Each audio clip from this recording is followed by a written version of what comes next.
Hello dear students, welcome to English Textbook YouTube channel.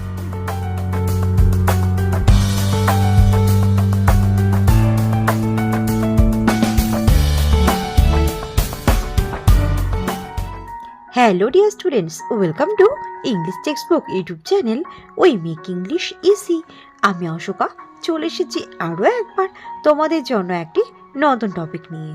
তো আজকের ভিডিওতে আলোচনা করতে চলেছি ABTA higher secondary test paper 2024-2025 এর একটি সেট নিয়ে। তো আজকে যে সেটটি নিয়ে আলোচনা করব সেটি হলো set number 8।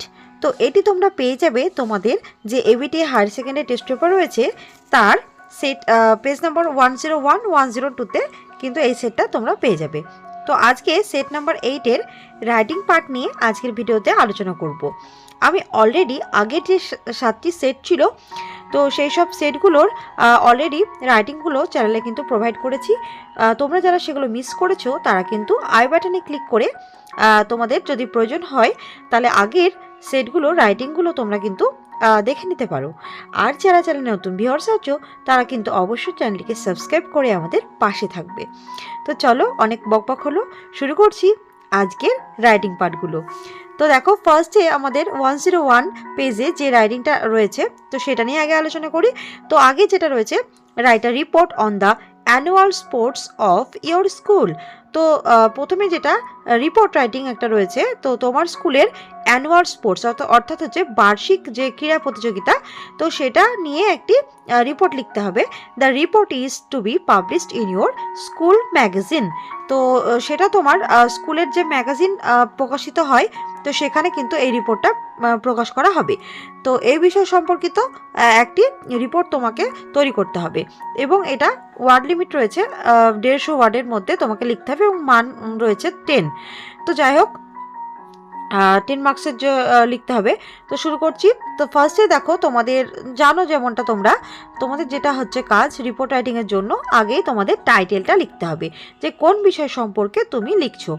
Annual sports at our school, আমাদের স্কুলের বার্ষিক ক্রীড়া প্রতিযোগিতা বা বার্ষিক ক্রীড়া যেটা তো লিখলে এটা দিয়ে আন্ডারলাইন করে দেবে, ফার্স্ট লেটারগুলো ক্যাপিটাল রাখবে, এটা তোমরা জানো। তো দেখো ফার্স্টে এটা কিভাবে শুরু করবে। The annual sports day of our school. তো এখানে দেখো ইয়োর স্কুল নেমটা তুমি যে স্কুলে পড়ো তোমার স্কুলের নামটা সম্পূর্ণ এখানে লিখবে। তো দেখো আমাদের স্কুলের বার্ষিক যে ক্রীড়া প্রতিযোগিতা ওয়াজ সেলিব্রেটেড উইথ গ্রেট অ্যানথুসিয়াজম। তো দেখো আমাদের স্কুলের যে বার্ষিক ক্রীড়া প্রতিযোগিতা সেটা অনেক উৎসাহের সাথে উদযাপিত হলো on 20th January in the school ground. তো এখানে আমি 20 জানুয়ারি লিখেছি, তোমরা তোমাদের যদি পরীক্ষার যেদিন লিখবে তার কিছুদিন আগে একটা ডেট দেবে। তো যাই হোক, তো 20 জানুয়ারি আমাদের স্কুলের বার্ষিক ক্রীড়া প্রতিযোগিতা আয়োজিত হয়েছিল বা অনেক উৎসাহের সাথে উদযাপিত হলো আমাদের স্কুলের যে মাঠ রয়েছে খেলার যে মাঠটা রয়েছে সেখানে। The event started with the lighting of the torch and inauguration dance of some students and an inspiring speech by our headmaster or headmistress. তো দেখো এই লাইনটার মানে কি তোমরা নিশ্চয় দেখেছো, তোমাদের যখন স্কুলে স্পোর্টস হয় তোমরা অনেকে পার্টিসিপেটও করো, আবার অনেকে তোমরা স্পোর্টসটা দেখতেও যাও, বন্ধু বান্ধবদের উৎসাহ দেওয়ার জন্য তোমরা কিন্তু দেখতে যাও স্পোর্টসটা। তো যাই হোক, তো এই যে তোমরা লক্ষ্য করেছো যে স্পোর্টসগুলো কিন্তু শুরু হয় কি করে, মশাল জ্বালিয়ে। তো এই যে ইভেন্টটা যে খেলার ক্রীড়া যে প্রতিযোগিতা সেটা শুরু হলো মশাল জ্বালিয়ে এবং একটি উদ্বোধনী নৃত্য দিয়ে। তো এটা হচ্ছে প্রায় স্কুলে এটা করা হয় উদ্বোধনী নৃত্য, কিছু স্টুডেন্টরা তারা উদ্বোধনী নৃত্য করলো এবং অ্যান ইন্সপায়ারিং স্পিচ। এবং আমাদের স্কুলের দেখো যাদের স্কুলে তোমরা তো এটা জানোই যে যাদের স্কুলে হেডমাস্টার রয়েছেন তারা হেডমাস্টারটা লিখবে, আর যাদের হেডমিস্ট্রেস রয়েছেন তারা হেডমিস্ট্রেসটা লিখবে। তো তার একটি ইন্সপায়ারিং একটি উদ্ভাবনীমূলক বা প্রেরণামূলক বক্তৃতার মধ্য দিয়ে এই অনুষ্ঠানটা শুরু হয়েছিল। দেখো যারা হেডমাস্টার তারা হি এবং হেডমিস্ট্রেস সে, এটা তো কমন সেন্স সবাই জানো। তো লিখলে তারপরে emphasised the importance of sports and physical fitness. তো আমাদের স্কুলের প্রধান শিক্ষক বা প্রধান শিক্ষিকা মহাশয় বা মহাশয়া তিনি আমাদের বললেন বা জোর দিলেন যে খেলাধুলার কত গুরুত্ব রয়েছে এবং আমাদের যে ফিজিক্যাল ফিটনেস অর্থাৎ শারীরিক যে ফিট থাকার বিষয়টা সেটা কিন্তু তার গুরুত্ব কি, সেগুলো করলে কি হবে, তো তার গুরুত্ব সম্পর্কে তিনি জোর দিলেন। The special guests were welcomed warmly with bouquet of flowers. তো আমাদের যে একটা স্পেশাল স্পোর্টস ডে হচ্ছে, তো সেখানে কিন্তু গেস্ট থাকবে না তাই কখনো হয়? কখনোই নয়। তো এখানে বেশ কিছু গেস্ট অর্থাৎ অতিথি আমাদের সকলকে আমাদের যেখানে স্কুলে উপস্থিত ছিলেন তাদের সকলকেই কিন্তু ফুলের তোড়া দিয়ে সকলকেই উষ্ণতার সাথে তাদেরকে স্বাগত জানানো হলো। তাদেরকে অনেক সম্মান জানিয়ে কিন্তু ফুলের তোড়া দিয়ে তাদেরকে অভ্যর্থনা জানানো হলো বা স্বাগত জানানো হলো। তো এখানে by some of our students এরম লিখতে পারো। আবার এখানে কোনো স্পেশাল গেস্টের নাম লিখে দিলে ভিডিও বা তারপরে হচ্ছে এক্স হেডমাস্টার, ওকে, হেডমিস্ট্রেস, এটা লিখতে পারো বা লোকাল কিছু ব্যক্তিত্বের নামও লিখতে পারো। তো এগুলো কিন্তু লিখে দিলে তাহলে আর একটা লাইন তোমরা এখান থেকে বাড়িয়ে নিতে পারো নিজে নিজে। ওকে, আচ্ছা, তারপরে দেখো পরের লাইনটা দেখো। The day was packed with thrilling events including races, long jump, rally races and fun activities like sack race and musical chair. তো দেখো এখানে যে দিনটা স্পোর্টসের যে দিনটা সেটা কিন্তু অনেক বিভিন্ন আকর্ষণীয় যে বিভিন্ন ইভেন্ট দিয়ে একদম ঠাসা ছিল। তার মধ্যে ছিল রেস, দৌড় প্রতিযোগিতা, লং জাম্প, এখানে তোমরা হাই জাম্পটা লিখে নেবে। তারপরে দেখো র্যালি রেস, হ্যাঁ, তারপরে হচ্ছে কি অ্যান্ড ফান অ্যাক্টিভিটি, বিভিন্ন রকম মজাদার অ্যাক্টিভিটিস ছিল, যেমন হচ্ছে কি বস্তা দৌড়, জানো এটা অনেক মজার হয়, এবং মিউজিক্যাল চেয়ার, এটাও কিন্তু অনেক মজাদার একটি ইভেন্ট। তো মিউজিক্যাল চেয়ার খেলা হলো। তোমরা এখানে আরো কিছু খেলার নাম কিন্তু অ্যাড করে দিতে পারো। The highlight of the day was the football match. তো সেই খেলার যে দিনটা তার একটা হাইলাইট অর্থাৎ বিশেষ একটা আকর্ষণ ছিল ফুটবল ম্যাচ। তো দেখো ফুটবল ম্যাচ কখন হলো? Where the students competed with the teachers, যেখানে ছাত্রছাত্রীরাই তাদের শিক্ষকদের সাথে প্রতিযোগিতা করেছিল, অর্থাৎ ফুটবল ম্যাচ। আর বিশেষ আকর্ষণ হচ্ছে ফুটবল ম্যাচ, যেখানে ছাত্র এবং শিক্ষক কারা জেতে কারা হারে এই নিয়ে তাদের মধ্যে একটা ফুটবল ম্যাচ, একটা কম্পিটিশন হয়েছিল। তো সেটা হচ্ছিল এই দিনকার বিশেষ আকর্ষণ একটি ইভেন্ট। তো দেখো তারপরের লাইনটা দেখো, প্যারা চেঞ্জ করে লিখবে। Parents and teachers actively participated in the events. তো অভিভাবকরা এবং শিক্ষিকাগণ সকলে কিন্তু খুব অ্যাক্টিভলি সেখানে অংশগ্রহণ করেছিলেন। The atmosphere was charged with energy and cheers as students showcased their athletic prowess. তো এখানে দেখো অ্যাটমসফিয়ার, যে খেলার দিন বা ক্রীড়া অনুষ্ঠানের দিনটা যে পরিবেশটা অর্থাৎ যে খেলাধুলার যে পরিবেশটা ছিল সেখানে, সেটা ছিল অনেক এনার্জি, অর্থাৎ অনেক সেখানে এনার্জি, সকলে যেহেতু উৎসাহিত করছিল সকলকে, ছাত্রছাত্রীদেরকে, এবং সেই জন্য সেই জায়গাটা খুবই অ্যাটমসফিয়ারটা, সেই পরিবেশটা অনেকটাই ভালো ছিল। এবং যেহেতু সেখানে ছাত্রছাত্রীরা কি করছিল, তাদের যে যোগ্যতা, তাদের যে দক্ষতা খেলাধুলার প্রতি, সেটা তারা দেখাচ্ছিল, এই জন্য পরিবেশটা অনেক বেশি সুন্দর ছিল। এরপরে দেখো, the event concluded with a prize distribution ceremony. তো সেই যেহেতু খেলাধুলা আছে, খেলাধুলায় পার্টিসিপেন্টস আছে, তাহলে তো প্রাইজ তো থাকবে, তাই না? তো দেখো সকলে যেহেতু অংশগ্রহণ করেছে এবং অনেকগুলো ইভেন্ট ছিল, তাহলে অনেকগুলো কিন্তু ইভেন্টের পর যারা যারা ফার্স্ট সেকেন্ড থার্ড হয়েছে তাদেরকে কিন্তু পুরস্কারও দেওয়ার পালা। তো দেখো এই অনুষ্ঠানে কিন্তু পুরস্কার বিতরণী যে একটা অনুষ্ঠান সেটাও কিন্তু ছিল, যেখানে উইনার্স যারা জিতেছিল were awarded medals and certificate, তাদেরকে মেডেল এবং সার্টিফিকেট দিয়ে পুরস্কৃত করা হয়েছিল যারা বিজয়ী হয়েছিল। It was a day to remember. তো এই দিনটা সত্যিই মনে রাখার মতনই একটা স্মরণীয় একটা দিন। Reinforcing the values of teamwork, perseverance and healthy competition among all. তো সকলের মধ্যেই যে একটা উৎসাহ, একসঙ্গে কাজ করা, টিমওয়ার্ক, একসঙ্গে কাজ করা, ভলেন্টিয়ার্সরাও থাকে, তো এখানে ভলেন্টিয়ার্সদেরকেও নিয়োগ করা হয়, স্টুডেন্ট থেকেই ভলেন্টিয়ার হয়। তো তো একসঙ্গে কাজ করা, টিম নিয়ে একসঙ্গে কাজ করা তার গুরুত্ব। এবং তারপরে দেখো প্রিসেভারেন্স, তো সকলের মধ্যে যে অধ্যবসায় এবং একটা হেলদি কম্পিটিশন, অর্থাৎ এখানে কোনো দেখো কারোর মধ্যে কারোর কিন্তু ঝগড়া বিবাদ এইসব থাকে না, যে যতটা পারবে পারদর্শী হবে সে কিন্তু জিততে পারবে, সেখানে পারদর্শিতা দেখানোই হচ্ছে আসল কাজ।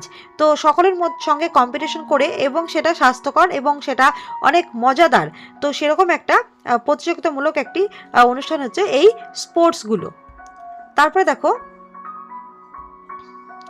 The event ended at 5 PM। তো এই যে অনুষ্ঠানটা খেলাধুলা সেটা 5টা নাগাদ শেষ হলো with a prize distribution ceremony, এবং সেখানে একটা প্রাইজ ডিস্ট্রিবিউশনটা করা হলো ওয়ার উইনার্স ওয়ার, সরি এটা একটু রিপিট হয়ে গেছে, তোমরা একটু এটা লিখবে না, এইটুকু বাদ দিয়ে দেবে, এইটুকু বাদ দিয়ে, এটা যেহেতু রিপিট হয়ে গেছে তোমরা আওয়ার হেডমাস্টার থেকে লিখবে, কেমন? তো এখান থেকে এটা লিখবে না। Our headmaster gave a brief speech, thanked the guest and declare the end of the sports, এই লাইনটা লিখবে।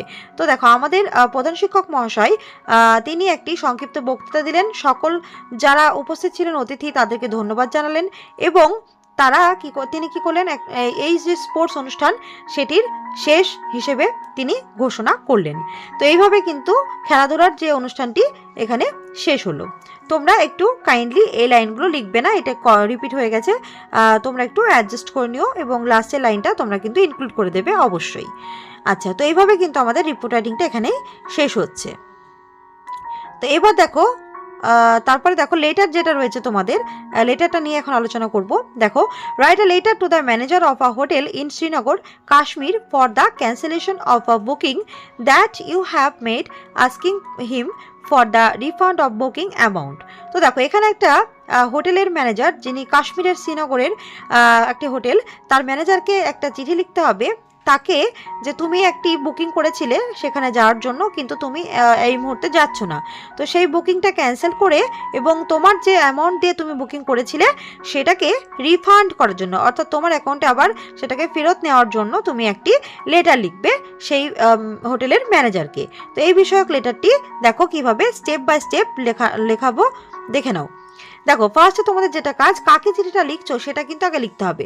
তো to the manager, hotel Sunshine, Srinagar, Kashmir, pincode 190001। তো এখানে দেখো আমি একটা হোটেলের নাম দিয়েছি, তোমরা চাইলে অন্য হোটেলও দিতে পারো। তো যাই হোক, তো কাশ্মীরের শ্রীনগর, তো হোটেলের যে ম্যানেজার তাকে শ্রীনগর এটা অ্যাড্রেস এবং পিনকোড এটা লিখে দিলে। তারপরে দেখো সাবজেক্ট, তুমি কেন চিঠিটা লিখছো, request for cancellation and refund of booking. তো এখানে দেখো অনুরোধ করা হচ্ছে ক্যান্সেল করার জন্য, বুকিংটা ক্যান্সেল করার জন্য এবং টাকাটা রিফান্ড করার জন্য অনুরোধ করে চিঠি, এটা লিখলে। এবার দেখো ফার্স্টের লাইনটা কিভাবে শুরু করবে, রেসপেক্টেড স্যার, এটা লিখলে, এটা তোমরা জানোই। তারপর দেখো কমা দিয়ে ফার্স্ট লাইনটা, I am writing this letter to you to request the cancellation of my booking at your hotel in Srinagar, Kashmir।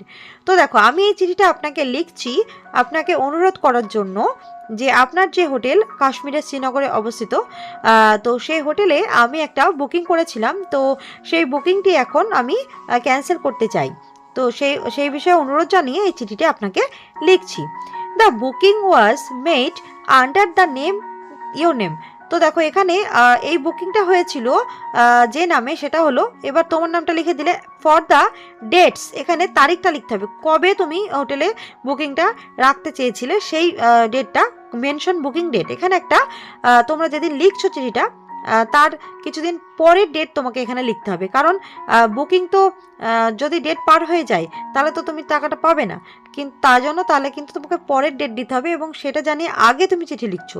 ওকে, তো এখানে পরের ডেট লিখবে। ধরো তোমার তুমি এটা লিখছো সাপোজ মার্চের 2 তারিখে, তাহলে কিন্তু তোমাকে মার্চের 10 তারিখ নাগাদ এখানে ডেটটা কিন্তু দিতে হবে।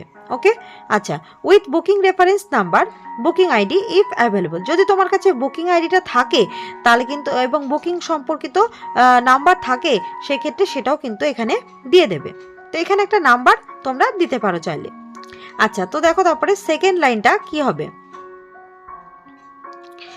আনফরচুনেটলি, দুর্ভাগ্যবশত, ডিউ টু আনফরসিন সার্কামস্ট্যান্সেস, যে পরিস্থিতি যে বা অবস্থা সেটা হচ্ছে কি আনফরসিন। এবার কি কোনো পরিস্থিতি তো কেউ আগে থেকে দেখে রাখে না, তো পরিস্থিতি যেহেতু খারাপ, I am unable to proceed with my plan visit, আমি যে পরিকল্পনা করেছিলাম যে ওখানে যাব, সেই যাওয়াটা আমার হচ্ছে না, আমি এখন সেখানে যেতে পারছি না। As per the terms and conditions of your cancellations policy, তো যেহেতু কিছু শর্ত সাপেক্ষ রয়েছে আপনার যে পলিসি, অর্থাৎ যেখানে আমি যেতাম হোটেলে আপনার, তো সেখানে যে বুকিং করা হয়েছিল সেটাকে বাতিল করার জন্য কিছু শর্ত রয়েছে। I kindly request you to process the cancellation and initiate the refund of booking amount at the earliest, তো আমি চাইছি যে শর্ত মেনেই যে আপনার যে হোটেলে যে আমি বুকিং করেছিলাম সেটা বাতিল করব, এবং তার জন্য যে রিফান্ড, অর্থাৎ যে বুকিংয়ের যে টাকাটা আমি ওখানে দিয়েছিলাম, পেড করেছিলাম, সেটা আগেই দেওয়া হয়েছিল, সেটাকে রিফান্ড করানোর জন্য বা আমার অ্যাকাউন্টে সেটাকে ফেরত দেওয়ার জন্য আমি আপনাকে অনুরোধ করছি, এবং সেটা শর্ত সাপেক্ষ মেনেই। তো এটা লিখলে তারপরে দেখো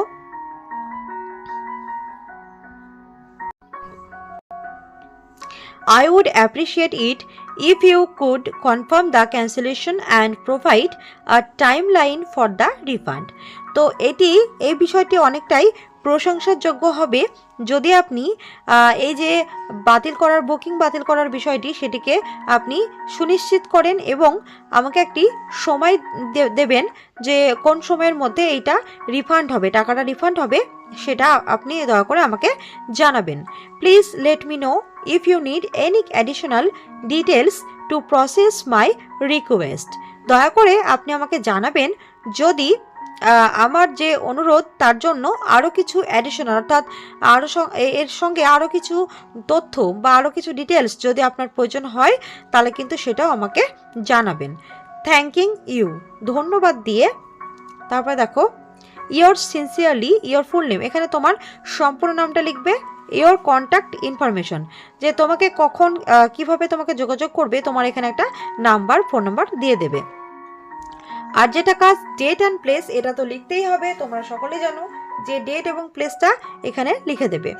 তো এইভাবে কিন্তু লেটারটা কিন্তু সম্পন্ন হচ্ছে একটি কাশ্মীরের শ্রীনগরের অবস্থিত একটি হোটেলের ম্যানেজারকে বুকিং বাতিল করার জন্য একটি লেটার রাইটিং। তারপরে দেখো লাস্ট যেটা রয়েছে তোমাদের সেটা হচ্ছে প্রেসি। তো এটা 102 পেজে তোমরা পাবে। এখানে দেখো 128টা ওয়ার্ড রয়েছে, তোমরা চাইলে এখান থেকে পড়ে নিতে পারো, আবার তোমাদের বইয়ে থেকেও এটা পড়ে নিতে পারো। আচ্ছা, তো দেখো আমি অ্যান্সারটা নিয়ে আলোচনা করছি। আচ্ছা, তো এখানে যেহেতু আমাদের প্রেসি লিখতে হবে তাই আমাদের টাইটেল তো দিতেই হবে, দ্য পাওয়ার অফ ওয়ার্ডস। দেখো ওয়ার্ডস অর্থাৎ কথা বা শব্দের কতটা শক্তি রয়েছে। দেখো ওয়ার্ডস আর পাওয়ারফুল টুলস ফর কমিউনিকেশন, যোগাযোগের জন্য কথাবার্তা বা কোনো শব্দ এগুলো কিন্তু একটি গুরুত্বপূর্ণ একটি টুলস, একটি যন্ত্র। এখানে পাওয়ারফুল বলতে এখানে ক্ষমতাযুক্ত একটি শক্তিশালী একটি যন্ত্র। Clear and respectful speech gives understanding and positive relationships. তো দেখো স্পষ্ট এবং রেসপেক্টফুল, অর্থাৎ কাউকে যদি সম্মান দিয়ে তুমি কথা বলো এবং তোমার যে বক্তব্য সেটা যদি স্পষ্ট হয়, তাহলে কিন্তু সেটা আন্ডারস্ট্যান্ডিং, অর্থাৎ তাহলে কী হবে, বোঝাপড়াটা অনেক ভালো হবে এবং সকলের মধ্যে একটি পজিটিভ একটা সুসম্পর্ক কিন্তু তৈরি হবে। ওকে, আচ্ছা, তাহলে অন দ্য আদার হ্যান্ড, অন্যদিকে poor or aggressive language can harm connections। তো দেখো অন্যদিকে কি, দেখো অনেক সময় হার্শ কথা বলি, অনেক সময় আমরা আমাদের যে বলার টোন সেটা থ্রোয়িং সেটা কিন্তু অনেক খারাপ থাকে এবং সেটা কারোর প্রতি সেটা কিন্তু রুষ্ট হতে পারে অনেকেই। তো এরকম কিছু আমরা ওয়ার্ড বলে ফেলি, তো সেটা কিন্তু আমাদের যে সম্পর্কটা, কানেকশনটা, যে সম্পর্কের মজবুতিটা সেটা কিন্তু অনেকটাই সেটা কিন্তু ক্ষতি করে। তো একই সঙ্গে তাহলে কি, যদি কেউ সম্মান দিয়ে স্পষ্টভাবে তার বক্তব্যকে সে পেশ করতে পারে, সামনের জন যদি তাকে বুঝতে পারে, তাহলে কিন্তু সম্পর্কটা পজিটিভ দিকে যাবে। আর যদি কোনো কথা বলতে গিয়ে সে যদি কাউকে সম্মান না জানায়, তার কথার ভাষাটা যদি স্পষ্ট না হয়, তাহলে কিন্তু তার প্রতি সে যে ব্যক্তি তাকে শুনবে সে কিন্তু ইন্টারেস্ট দেখাবে না এবং সে তাকে খারাপভাবে নেবে। তার ফলে কি হবে, তাদের মধ্যে একটা তিক্ত সম্পর্ক তৈরি হবে। তো এটাই হচ্ছে তফাৎ, আর এটাই হচ্ছে কথার একটা শক্তি। Choosing words thoughtfully reflects our values and personality. তো আমাদের যখন আমরা কোনো কথা বলবো সেটাকে আমাদের বিবেচনা করে ভাবনা চিন্তা করে সেই সমস্ত ওয়ার্ডগুলোকে ব্যবহার করা উচিত। সেটার প্রভাব আমাদের পড়বে, আমাদের গুরুত্ব দেখা যাবে এবং আমাদের পার্সোনালিটি, আমাদের ব্যক্তিত্বকে আরও বেশি ভালো দেখাবে।